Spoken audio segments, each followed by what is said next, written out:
Hi to all, welcome to HEF channel. మీరు చూస్తున్నారు health environment food safety sustainability solutions. So today we are discussing about that what is the role of food business operator during COVID-19.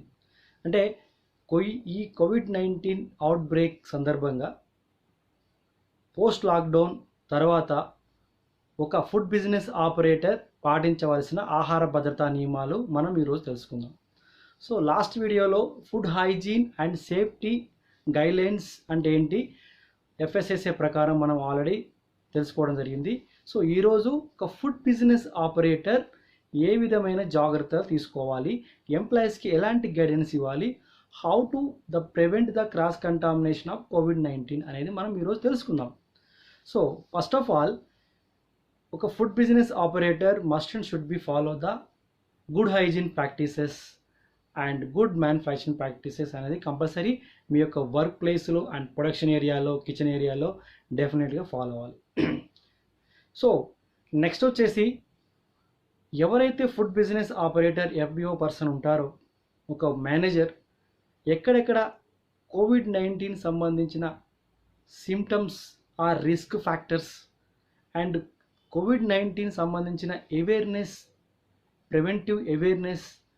Preventive measures as per FSSA guidelines ప్రకారం ఎంప్లాయీస్కి awareness create చేయాలి.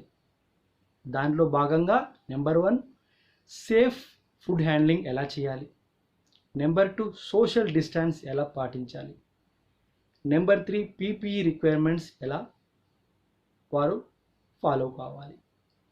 ఇవి 3 ప్రధానంగా compulsory ఒక food business operator must and should be follow as per FSSA guidelines. So దీనికోసం మొట్టమొదటగా first of all ఎంప్లాయీకి సంబంధించిన health స్టేటస్ని మీరు గమనించాలి. అంటే వారి యొక్క ఆరోగ్య పరిస్థితి ఎలా ఉన్నది, వాళ్ళకి ప్రీవియస్ హెల్త్ హిస్టరీ ఏంటి, వారికి COVID-19 సంబంధించిన రెస్పిరేటరీ ఏమన్నా సిమ్టమ్స్ ఉన్నాయా, ఏమైనా హై ఫీవర్ ఉందా. సో ఇలాంటి మీరు health status and health history compulsory మీరు ఒక పాలసీ ప్రకారం దాన్ని ఎంప్లాయ్ యొక్క హెల్త్ స్టేటస్ని చెక్ చేయాలి. సో దాని తర్వాత రిస్క్ ఫ్యాక్టర్స్ ఎక్కడెక్కడ ఉన్నాయో ఐడెంటిఫై చేయాలి. అండ్ మెయిన్గా ఎక్కడెక్కడైతే కఫ్ ఎటిక్విటీస్, అంటే ఎంప్లాయీస్ ఎట్లా కఫ్ ఎటిక్విటీస్ని ఫాలో అవుతున్నారు, పీపీఈ రూల్స్ని ఎలా బిహేవ్ చేస్తున్నారు అనేది మీరు కంపల్సరీ హెచ్ఎస్సి పాలసీలో పొందుపరచాలి. సో ఆ ప్రకారం కంపల్సరీ స్టాండర్డ్ ఆపరేటింగ్ ప్రొసీజర్లో రాసిన ప్రకారము ఎలాంటి జాగ్రత్తలు పాటిస్తే మనం ఈ యొక్క COVID-19ని కంట్రోల్ చేయగలం అనేది ఎంప్లాయీస్కి ఒక కల్చర్గా క్రియేట్ అయ్యి వాళ్ళు ఆటోమేటిక్గా ఇంప్లిమెంట్ చేయడం జరుగుతూ ఉంది. సో ఈ యొక్క హెల్త్ స్టేటస్ అనేది ప్రతి ఒక్క ఎంప్లాయీకి, ప్రతి ఒక్క ప్రొడక్షన్ పర్సన్స్కి, వర్క్ ప్లేస్ పర్సన్స్కి మ్యాండేటరీగా చేయించాలి. సో నెక్స్ట్ స్క్రీనింగ్ ప్రోటోకాల్, అంటే ప్రతి ఒక్క ఎంప్లాయీకి స్క్రీనింగ్ చేయాలి. అంటే అతని యొక్క బాడీ సర్ఫేస్ టెంపరేచర్ చెక్ చేయాలి అండ్ త్రూ థర్మోమీటర్ ద్వారా, అంటే స్క్రీనింగ్ థర్మోమీటర్ ద్వారా కంపల్సరీ చెక్ చేయాలి. ఇది మ్యాండేటరీగా చెక్ చేసినప్పుడు అతని యొక్క బాడీ యొక్క temperature compulsory 99 degree temperatures foreign degree కంటే ఎక్కువ ఉంటే అతని యొక్క సిమ్టమ్స్ని మీరు గుర్తించి రికార్డ్ చేయడం జరుగుతుంది. దాంతోపాటు నాట్ ఓన్లీ ఫీవర్ ఉంటేనే కాదు, దాని యొక్క సిమ్టమ్స్ అని మీరు ఐడెంటిఫై చేయడం కోసం ముఖ్యంగా వరల్డ్ హెల్త్ ఆర్గనైజేషన్ ఎఫ్ఎస్ఎస్ఏ ఇచ్చిన గైడ్లైన్స్ నెంబర్ 1 కఫ్ అనేది అధికంగా రావటం, అంటే దగ్గు ఎక్కువగా రావటం అండ్ బ్రీతింగ్ ప్రాబ్లమ్స్ అనేది తీసుకోలేకపోవటం అండ్ స్నీజింగ్ ఎక్కువగా చేయటం, హై ఫీవర్ ఉండటం.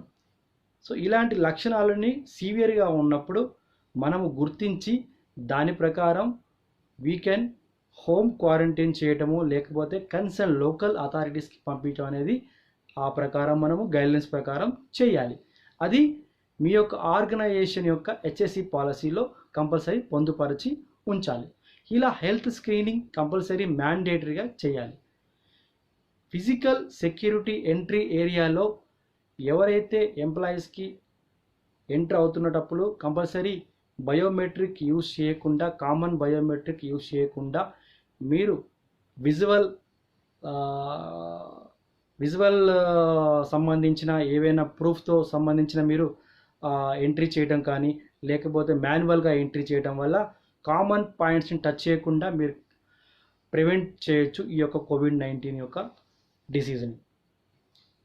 అదేవిధంగా ఎంట్రీ పాయింట్లో కంపల్సరీ ప్రతి ఒక్క పర్సన్ 1 మీటర్ సోషల్ డిస్టెన్స్ని కంపల్సరీ మెయింటైన్ చేయాలి. ఒక పర్సన్ నుంచి ఇంకో పర్సన్స్కి కంపల్సరీ సోషల్ డిస్టెన్స్ అనేది మెయింటైన్ చేయాలి. సో థర్డ్ వచ్చేసి కంపల్సరీ సెల్ఫ్ డిక్లరేషన్ అనేది ఇంపార్టెంట్. ఎవరైతే పాజిటివ్గా అంటే ఎవరైతే ఆ సిమ్టమ్స్ వచ్చినా అనే ఒక ఉద్దేశం ఉన్నప్పుడు కంపల్సరీ ఆ ఎంప్లాయీస్ సెల్ఫ్గా హోమ్ క్వారంటైన్ అయ్యి ఆర్గనైజేషన్కి ఇన్ఫర్మేషన్ ఇవ్వటం వల్ల కంపల్సరీ ఇండైరెక్ట్గా ఎలాంటి కంటామినేషన్ కాకుండా ముందుగానే చేసుకోవడం జరుగుతుంది. ఈ యొక్క ప్రొసీజర్ని ఆర్గనైజేషన్ కంపల్సరీ ఎంప్లాయీస్కి కంపల్సరీ ఎక్స్ప్లెయిన్ చేయాలి. మీరు కంపల్సరీ ఏదైనా సిమ్టమ్స్ ఉన్నప్పుడు దయచేసి మాకు ఇన్ఫర్మేషన్ ఇవ్వండి, దాని ప్రకారం we will take the action and we will take care about your health అన్నట్టుగా ఒక ఆర్గనైజేషన్స్ అనేది సెన్సిటివ్గా వాళ్ళకు ఒక ధైర్యాన్ని ఇచ్చి మనోధైర్యాన్ని ఇవ్వడం వల్ల వాళ్ళు కంపల్సరీ దీన్ని ఫాలో అవుతారు. సెల్ఫ్ డిక్లరేషన్ అంటే కంపల్సరీ మీరు హోమ్ క్వారంటైన్ తీసుకోవటమే కాకుండా సీవియర్ అయినప్పుడు కన్సర్న్ లోకల్ అథారిటీ సంబంధించిన అప్రూవ్డ్ కోవిడ్-19 హాస్పిటల్కి వెళ్ళి మీరు పాజిటివ్గా అయితే పాజిటివ్, నెగిటివ్ అయితే నెగిటివ్ కంపల్సరీ చెకప్ చేసుకొని ఫర్దర్గా మీరు ఇన్ఫర్మేషన్ ఇవ్వాలి. So next of all social distancing. Social distancing అనేది చాలా చాలా ఇంపార్టెంట్. ఈ సోషల్ డిస్టాన్సింగ్లో కంపల్సరీ మీరు ప్రొడక్షన్ ఏరియాలో ఉన్నా లేకపోతే ఎనీ ఏరియాలో ఉన్నా కంపల్సరీ మీరు 1 మీటర్ పర్సన్కి కంపల్సరీ ఒక పర్సన్ నుంచి ఇంకో పర్సన్కి ఒక 1 మీటర్ గ్యాప్ అనేది కంపల్సరీ మెయింటైన్ చేయాలి. దాంతోపాటు ఫేస్ మాస్క్ అనేది చాలా చాలా మ్యాండేటరీ. ఫేస్ మాస్క్ ధరించిన తర్వాత కూడా మీరు కంపల్సరీ అది 6 అవర్స్ తర్వాత మళ్ళీ అదే ఫేస్ మాస్క్ని డస్ట్బిన్లో వేయాలి. ఆ డస్ట్బిన్లో వేసిన తర్వాత అది క్లోజ్డ్ డస్ట్బిన్లో ఉండాలి. తర్వాత మరి హ్యాండ్ వాష్ చేసుకోవాలి.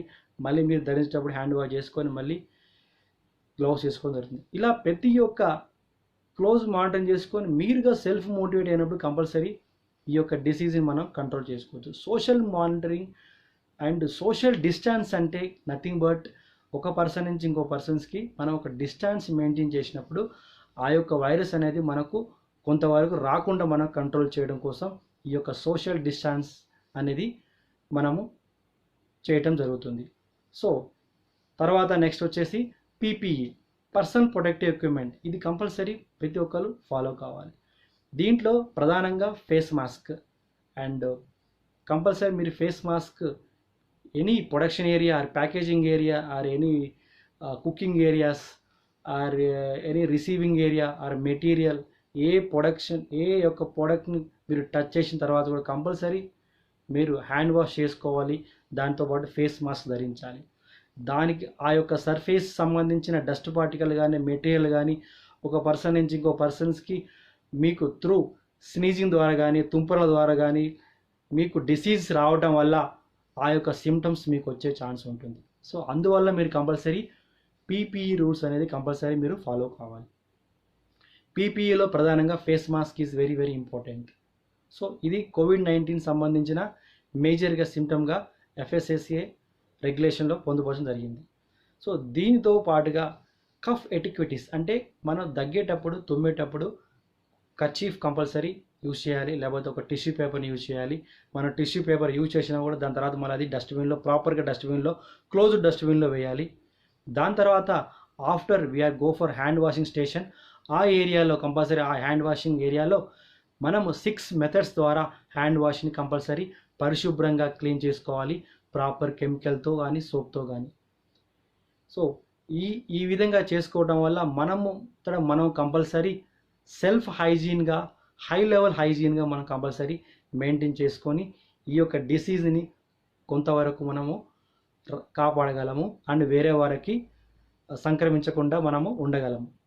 సో దీంతో పాటుగా ఎవరికైతే పాజిటివ్ సిమ్టమ్స్ అండ్ ఎవరికైతే డౌటెడ్గా ఉన్నవారిని కంపల్సరీ ఆర్గనైజేషన్ ఒక సపరేట్ 2 రూమ్స్ని ఏర్పాటు చేసి ఎవరైతే ఆ లక్షణాలు ఉన్న వాళ్ళని ఒక సపరేట్ రూమ్లో పెట్టాలి. తర్వాత వారి దగ్గర సంబంధించిన డౌట్గా ఉన్న వాళ్ళని ఒక వేరే రూమ్లో పెట్టేసుకొని వారికి సంబంధించిన హిస్టరీని, ఇన్ఫర్మేషన్ని తీసుకొని వారు ఎక్కడి నుంచి వచ్చారు, ఎలా వచ్చారు, ఎక్కడ తిరిగారు, సో ఇలాంటి వివరాలు కంపల్సరీ ఫిజికల్ సెక్యూరిటీ కానీ లేకపోతే కన్సర్న్ హెచ్ఎస్సి పాలసీ ప్రకారం ఎవరైతే ఉన్నారో వారు కంపల్సరీ వారి ఇన్వెస్టిగేషన్ చేసుకొని తద్వారా వారిని సెల్ఫ్ క్వారంటైన్, హోమ్ క్వారంటైన్ చేసి కన్సర్న్ లోకల్ అథారిటీ డాక్టర్కి ఇన్ఫర్మేషన్ చేసి ఆ ట్రీట్మెంట్ ఇచ్చి దాని ద్వారా మనము క్యూర్ చేసే విధంగా మనము ఒక ఆర్గనైజేషన్ డెవలప్ చేయాలి. సో ఈ విధంగా చేసినప్పుడు we can definitely control and prevent the corona virus disease. So దీంతో పాటు ప్రతి ఒక్క food business operator, bulk business ఉన్నప్పుడు కానీ ఎనీ ఏరియాలో మీరు ఒక ఎమర్జెన్సీ, ఒక రెస్పాన్స్ టీమ్ని ఏర్పడాలి. ఎమర్జెన్సీ ప్రిపేర్డ్నెస్ రెస్పాన్స్ ప్లాన్ అని అంటారు. అంటే ఈ ఎమర్జెన్సీ అంటే అత్యవసర పరిస్థితుల్లో వీళ్ళు ఎలాంటి ఉద్దేశాలని ఇవ్వటం, దాని తర్వాత వీళ్ళు ఎలాంటి పనులు చేస్తారు, ఎమర్జెన్సీ టైంలో మనకి ఎలాంటి హెల్ప్ చేస్తారనేది ఈ యొక్క ఈపీఆర్పి అనే ఒక టీంని ఏర్పరిచి ఆ యొక్క ఒక 10 మంది టీంలో ఒక పర్సన్ని కోవిడ్-19 ఎమర్జెన్సీ కోఆర్డినేటర్గా నిర్దేశించి అతన్ని ప్రతి ఒక్క ఎంప్లాయీస్కి సంబంధించిన క్లోజ్ మానిటరింగ్ కానీ, ఈ యొక్క డిసీజ్ లక్షణాలు కానీ, దాని తర్వాత అప్రూవ్డ్ హాస్పిటల్ సంబంధించిన విషయాలు కానీ, ఈ కోవిడ్-19 సంబంధించిన డైలీ అప్డేట్స్ గురించి కానీ ప్రతి ఒక్క ప్రొడక్షన్ టీమ్కి, ప్యాకేజింగ్ టీమ్కి అండ్ ఆల్ ఎవ్రీ ఏరియాలో ఉన్న ఫుడ్ ప్రిపరేషన్ ఏరియా సంబంధించిన ఆల్ టీమ్కి కంపల్సరీ ఈ యొక్క ఎమర్జెన్సీ కోవిడ్-19 కోఆర్డినేటర్ హెల్ప్ చేయటం వల్ల ఆటోమేటిక్గా ఈ సిమ్టమ్స్ని ముందుగానే గ్రహించి దీన్ని కంట్రోల్ చేయడం జరుగుతుంది. ఈ విధంగా ఎఫ్ఎస్ఎస్ఏ గైడ్లైన్స్లో ఈ యొక్క కోవిడ్-19 కోఆర్డినేటర్ అనేది ఒక ఎమర్జెన్సీ రెస్పాన్స్ టీమ్గా పనిచేయడం వల్ల ఆర్గనైజేషన్స్కి కంపల్సరీ ఇది ఎంతో ఉపయోగకరంగా ఉంటుంది. సో దీని తర్వాత ఎవరైతే పాజిటివ్ కేసెస్ ఉన్నారో, మనం పాజిటివ్ కేసెస్ ముందే నిర్ధారించడం, వారి యొక్క లక్షణాలని మనం గుర్తించడం ఓన్లీ ఫిజికల్ లక్షణాల యొక్క మన యొక్క symptoms, cough, cold and breathing, pneumonia ఈ యొక్క లక్షణాలని గుర్తించి మనము కన్సర్న్ అప్రూవ్డ్ డాక్టర్కి పంపించిన తర్వాత వారు పాజిటివ్ అని నెగిటివ్ అని నిర్ధారించిన తర్వాత మనకు అది డిక్లేర్ చేయడం జరుగుతుంది. సో ఇలాంటి లక్షణాలని మనం ముందుగానే చెక్ చేయాలంటే థర్మల్ స్కానింగ్ అనేది చేయాలి. సో ఈ స్కానింగ్ చేయడం ద్వారా మనం ఎవరైతే ఈ డౌటెడ్ పర్సన్స్ ఉన్న వాళ్ళని కంపల్సరీ వారి యొక్క డేటాని మీరు ఒక రికార్డుగా పొందుపరిచి ఆ రికార్డుని కన్సర్న్ పర్సన్స్కి ఇవ్వడం వల్ల, హెల్త్ డిపార్ట్మెంట్కి ఇవ్వడం వల్ల వాళ్ళు దీన్ని ఇన్వెస్టిగేషన్ చేసుకొని ఆ యొక్క హెల్త్ హిస్టరీ ప్రకారం వీళ్ళు కంపల్సరీ దీన్ని క్యూర్ చేయడం జరుగుతుంది. ఈ విధంగా ఎమర్జెన్సీ రెస్పాన్స్ టీమ్ అనేది కోవిడ్-19 సంబంధించిన జాగ్రత్తలు తీసుకోవడం జరుగుతుంది. సో దీనితో పాటుగా ముఖ్యమైన విషయం ఏంటంటే ఈ కోవిడ్-19 చాలామందికి మెయిన్గా ఫీకల్ కంటామినేషన్ ద్వారా రాదు. అంటే మలిన పదార్థాలు, అంటే విసర్జక పదార్థాలు, అంటే ఒక పర్సన్ నుంచి ఇంకో ఫీకల్ కంటామినేషన్ ద్వారా ఒక పర్సన్ నుంచి ఇంకో పర్సన్కి ఫీకల్ కంటామినేషన్ ద్వారా వచ్చినట్టు సర్వేలో ఎక్కడ చెప్పలేదు. సో దయచేసి దీనిని పుకారుగా మీరు క్రియేట్ చేయకుండా దీని యొక్క ప్రధానమైన ఉద్దేశం ఏంటి, మనం ఎలా కంట్రోల్ చేయాలనేది తద్వారా మనం తెలుసుకోవడం వల్ల డెఫినెట్లీగా మనము దీన్ని కంట్రోల్ చేయగలము. ఇది ఫీకల్ కంటామినేషన్ ద్వారా ఎలాంటి డిసీజ్ మాత్రం మీకు రాదు. అండ్ వన్ మోర్ థింగ్, ఇది వాటర్ కంటామినేషన్ ద్వారా కూడా సర్వే ప్రకారము అండ్ వరల్డ్ హెల్త్ ఆర్గనైజేషన్ క్లియర్గా స్టేట్మెంట్ ఇచ్చింది. వాటర్ కంటామినేషన్ ద్వారా కూడా ఇది ఎలాంటి మనకు కంటామినేషన్ జరగదు అండ్ డిసీజ్ రాదు. సో ఈ విధంగా మనం ప్రతి ఒక్క విషయాన్ని క్లుప్తంగా, సంక్షిప్తంగా world health organization and government rules and regulations ప్రకారము ఫాలో అయినప్పుడు మనము జాగ్రత్త పడతాం. అంతేగాని పుకార్లని నమ్మటం అండ్ వేరే యొక్క విషయాలని, మన అనవసర విషయాలని తెలుసుకోవడం వల్ల, కంగారు పడడం వల్ల మనము మెయిన్గా చేయాల్సిన విషయాలు మర్చిపోయి అనవసర విషయాల గురించి ఆలోచించేసుకుంటాం. సో అందుకే దయచేసి మీరు only you can motivate to your self. Main things cleaning and sanitations, personal hygiene, social distance అనేది ప్రధానంగా మీరు కంపల్సరీ ఫుడ్ ప్రిపరేషన్ ఏరియాలో మీరు పాటిస్తే ఒక ఫుడ్ బిజినెస్ ఆపరేటర్గా మీరు ఎంప్లాయీస్కి మోటివేట్ చేసినప్పుడు you definitely success in your business. So next టాపిక్లో మనము క్లియర్గా పర్సనల్ హైజీన్ రూల్స్ని కోవిడ్-19 పీరియడ్లో మనం ఎలా పాటించాలి, పోస్ట్ లాక్డౌన్ తర్వాత పర్సనల్ హైజీన్ రూల్స్ని మనం ఎలా ఫాలో కావాలనేవి తెలుసుకుందాము. Thank you. Thanks lot.